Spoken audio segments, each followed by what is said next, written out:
How should they go about it? Yeah, that's one of the best questions of the day. Solutions. Way forward. Look, Gina, you're a very beautiful woman. I hope you're not married. Yeah, you're not married. So let's just imagine you're married to me, and tomorrow you tell me I'm not more a man. It's now Lasha's turn. Lasha is a better man, a more appealing man. What do I do to you if I love you? I kill you. No. Oh, I prove to you that this is your place. I show you more love. I show you belong. If your problem is, I'm not saying it's your problem. If your problem is money, I mean every man's problem is money, I would tell you this is what I can do now with the resources we have, and this is what we'll do in the long term, and I will need you by me to be able to do everything that is possible to get the resources that is required. If the problem is taking care of your parents, everyone would love to do that. This is what we can do with what we have. Do this now. This is what we'll do in the long term.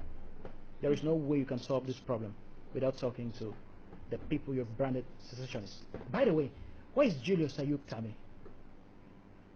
Where is he? The government says he's in Cameroon. I cast a lot of doubts on that. I'm a jurist, so I go by the legal part of it. If he's in Cameroon, he's entitled to visits from his lawyers, that's the law, and his family members. He's entitled to visits from his counsel. You can't even interrogate him without his counsel. Just imagine that man, if he's in Cameroon, comes up and says, okay, let's give dialogue a chance. Just imagine the ADF chairman, General, Mr. AYAH. We know those people. We shouldn't be pretending. We know the people causing the wahala on the ground. Those are the people we have to talk, not talk. We have to negotiate with, because we cannot dialogue with the gun. Both camps. We have to negotiate with those people. If you tell Mr. AYAH, send a word to him. Mr. AYAH, give us, just drop your weapons. Let's try to talk. If it comes from him and the Mac Berettas, there's nothing we can do. Those people have stolen the show. It's the truth. If those people come together with a unanimous statement, Mac Beretta, AYAH in particular, the Akwangas, we know them, they're on social media, the Sabang Ivo, and say, okay, let's give dialogue a chance. If we find a way to get those people to say that, Julius Sabe, him in particular, automatically will start dropping the scales. The scales start falling off. It will be automatic. The government cannot do this by force. You're wasting your time. Every house burnt is at least 10 more people radicalized and some portion of those people joining the terrorists. Every kid killed or maimed is at least that family joining the radicals and maybe a portion of that family joining the secessionists. We are building an army by this irresponsible attitude by the government, by the army. The army is to protect civilians. You won't have as defense before the law courts that some individual burned Kwakwa, shot the military at Kwakwa, and you go there and you burn the entire village. You won't have that as defense before the law courts, because this thing will not end here. It will get to the law courts, the ICJ, or whatever someday. For example, there are some people already dragging the government to court, and the government will pay big time. I mean, Sayapor, for example, they'll pay big time for that. The military is trained. That's the difference between the military, our military, and the civilians that have arms. Training means they're not just trained in shooting the gun, but they are trained psychological wise. You cannot get into a village at night at 2 p.m., Bongay yesterday, and you burn an entire village.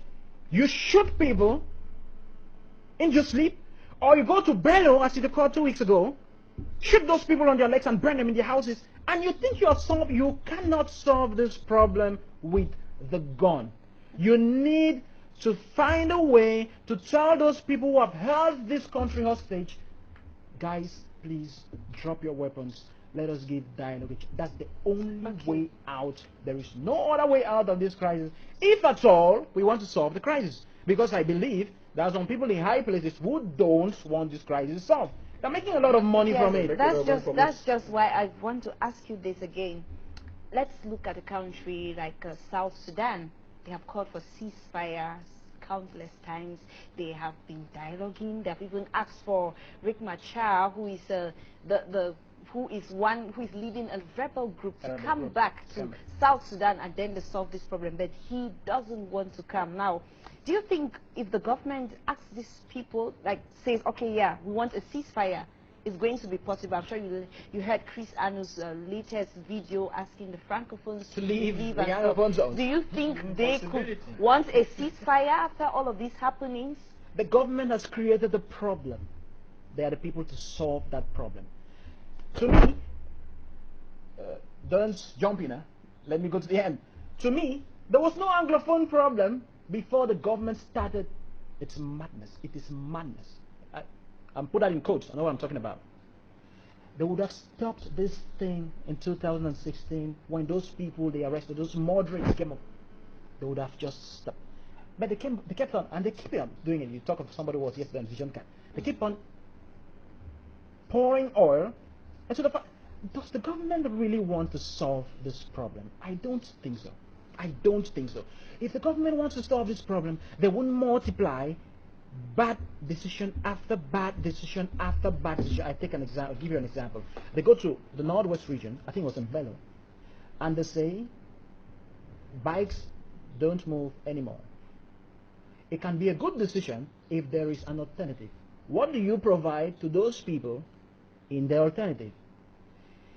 The bikes feed thousands of families. It is, I think, the main employer in both regions. It's the main employer, one of the main. The bikes and the motor and the bikes in the entire nation. Yeah, the entire nation. Look at Nation. Douala, for example. They are over 100,000. If you stop those people from doing what they have to do best in feeding your families, and you don't provide an alternative, what are you doing? You have radicalized the family and radicalized the generation. What do? They start nursing the hopes of buying the secessionist in quotes doctrine, and more of them are joining them by the day. So a government that wants to solve a crisis will not keep multiplying wrong decision after wrong decision. They would go, for example, to Nigeria and tell their people who are there, come back. They'll bring them back home. And where are they bringing them back to? They've burnt their houses. They'll have to build those houses. How on earth do you have to create the harmony that existed between the Anglophones and the military ever again? How would you do that? Even me, who is well known by those people, when I see them, I change course. If they are coming on the left, I'm coming on the left, I just move to the right. Because they have no reason now for shooting people. They shoot when they will. They almost shot me when I was coming back from Nigeria. God alone saved me. How do you create that harmony? Maybe the military have to be involved in rebuilding those houses they have burnt. If they do that, possibly the population can start trusting them again. I don't know how they'll do this, but honestly, we have gone possibly across, or we are going across the red line. It would take something very special to solve this crisis again. The hand of God. Okay, yeah. Let me just borrow your last statement.